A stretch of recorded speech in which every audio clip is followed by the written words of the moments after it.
3 میلیون نفر کشته شدن پشت اون خطا. حاجی محمد و یادته؟ نگو یادت نیست.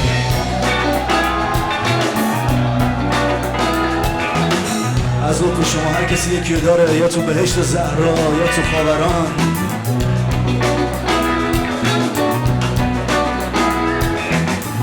نویسنده رو به صورت یه طرفه میفرسته ته در تو جاده ارمنستان.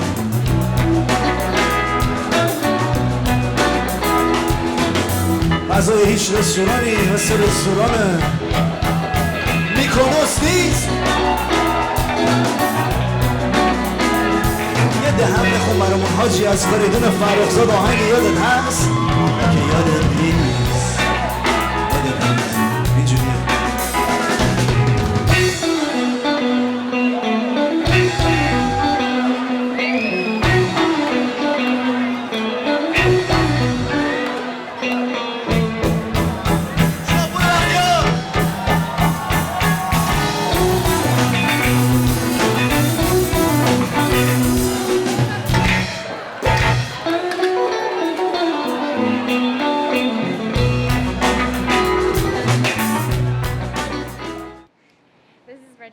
You're watching The Voice of World Music Today. I'm sitting here today with lead singer Arash from Kiosk, and we're at the Mod Club. They're going to be performing in a few hours.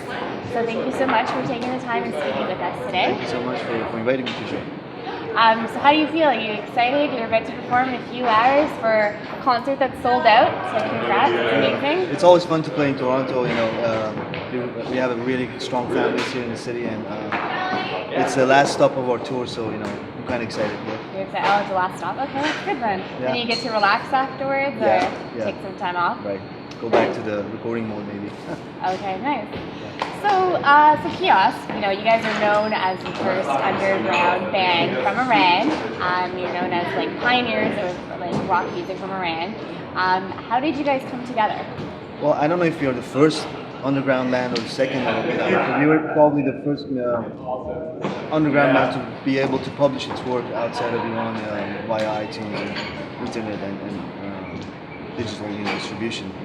And it was a project that started inside Iran before I left. And it wasn't this lineup particularly, it was just a project that I did on my own.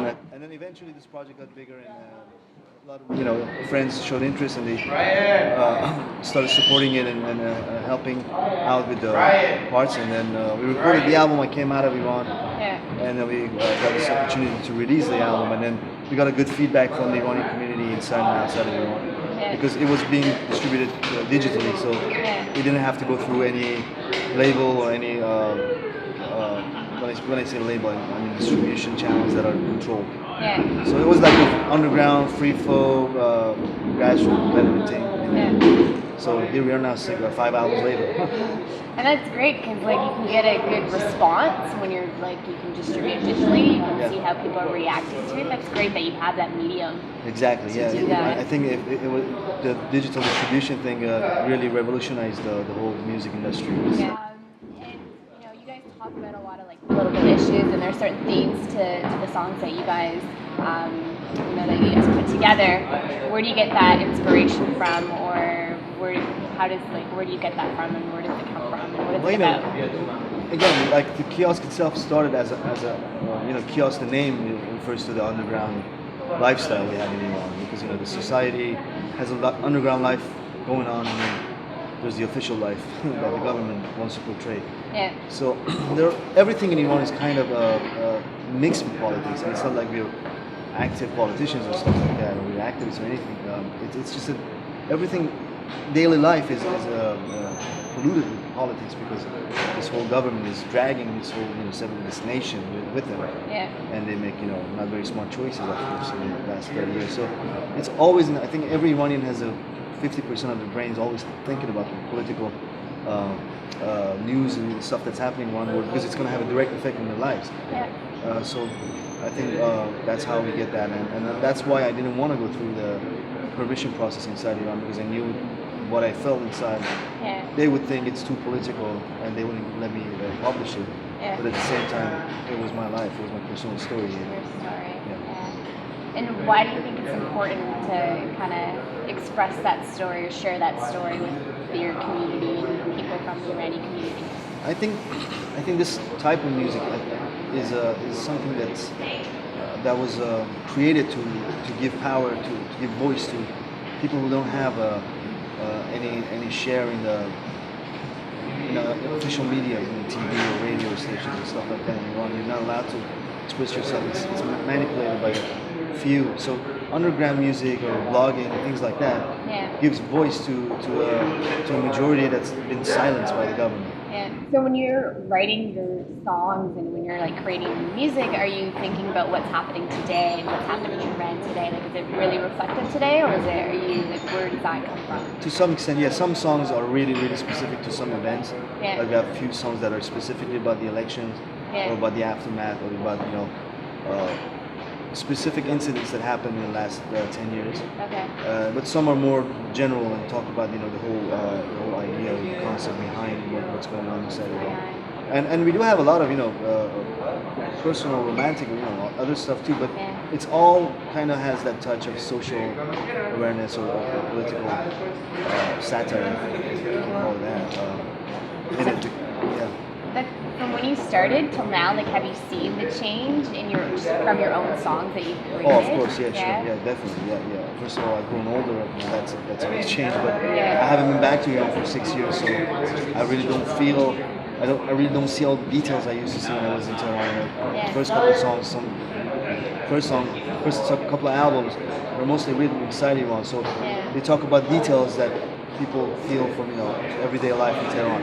Now it's more general, but it's still the same issue. It's still focused on life in Iran with a more international perspective.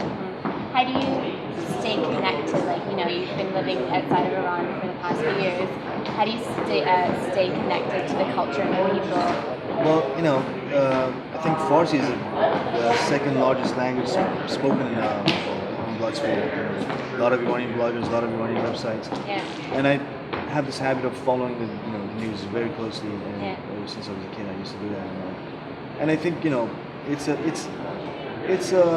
it's kind of like a feeling that was that's like in my DNA now. It's just always waking up every morning and thinking like, okay, am I in Iran? No. And it takes me a few minutes to realize that I'm not living in Iran anymore. So my brain is wired that way, and I'm thinking about Iran constantly. And I think a lot of Iranians are like that. Yeah.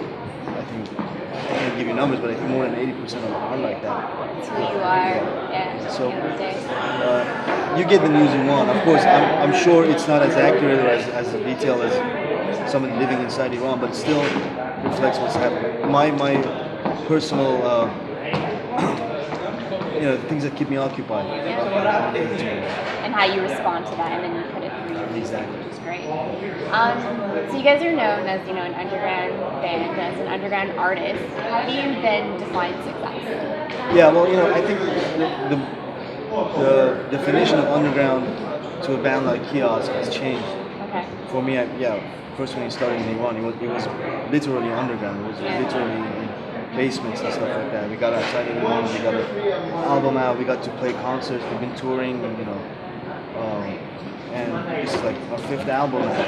So we're not underground anymore like that. But I think the meaning of underground, the definition of underground for Iranian bands is different. It's when you have no radio station, no official TV or media run by your government.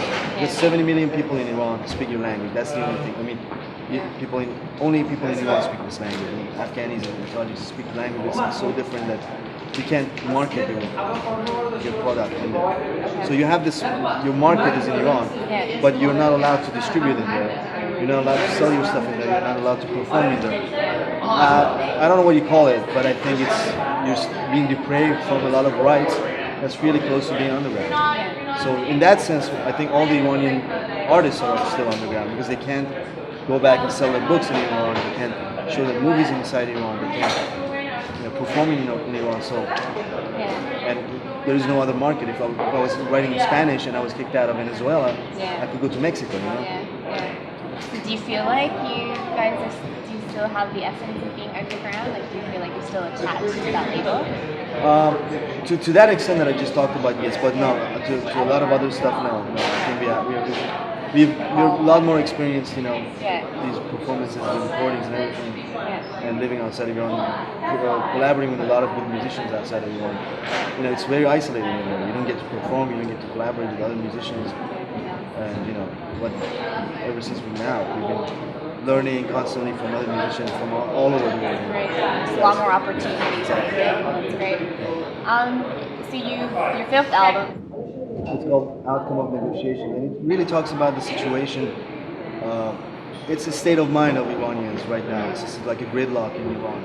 There was the elections, they hijacked the elections, and it threw everybody in prison. A lot of people had to escape, and now everybody's waiting for something to happen. It's like a stand-up. And you know, first person to make a mistake is out, and a lot of people talking about, you know, how to come up with a negotiation or how we can talk our way out of this. And then a lot of people have the feeling that these are not the right people to negotiate with. You know, they already Made their decision. they've made their decision. They already, you know, the cover of the album explains a lot. You know? It's a The gun gun. shooting at you. It's already bullets are already out. That's the negotiation that you understand. So it's kind of like the whole feeling that a lot of us have. It's not. I don't want to say we're hopeless or we've lost hope or anything, but I think it's that moment that you fall down, fall on the ground, you're bleeding, you know, you've been knocked out and everything. But you know there's only one choice, and you have to come back and get it. And I think it's about that very moment. I think this is the lowest we can get, and then we all have to come back and reclaim what's ours. And that's Iran. That's great. That sounds so interesting that has that story behind it. Now, if someone were to listen to it, what would they expect to hear? Well, you know, it's a mixture of it's 11 songs. We have 2 cover songs from in English. One instrumental song, and then the rest is a blend of. We have a lot of, you know, gypsy jazz influence in our music these days. When we started, it wasn't like this. You know, we had a couple of songs like that, but eventually we added violin and accordion, and the sound of the band started to change. First album was mostly blues, rock, you know, and stuff. But this album is a blend of, like, we have tunes that are, you know, like Eastern European gypsy jazz, you know, they sound like that, and then we have tunes that really sound bluesy.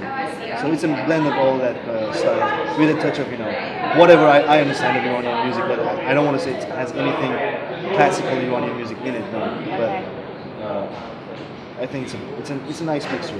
Okay, so we know we're going to get to listen to some of it tonight. So, you know, you're about to perform in a few hours, and it's a sold-out concert. Once again, congratulations. What's one thing that you would want someone to walk away with today after, like, you know, seeing you guys perform? Or if there's one thing that someone can remember from Kiosk, what would that be? What would you want it to be? You know, that's a very tough question. I really want everybody to walk out here having a good time. That's the main thing that we're here. But I also really think that I want people to think about some of the things that we're going to raise here in the lyrics. And it's just, you know, think about it during the next week. It stays with them for a while. I want the songs to stay with them for a while. They take the songs with them. And then nothing feels better when a fan or a friend sends you their own version of the song. Or you sing a song to the crowd and people know the lyrics and sing back to you. That's the best feeling an artist can get. That's great. Well, that's exciting. I'm definitely looking forward to the show. So thank you so much. Thank you so much for coming. This is Rajni Sharma, and you're watching The Voice of World Music.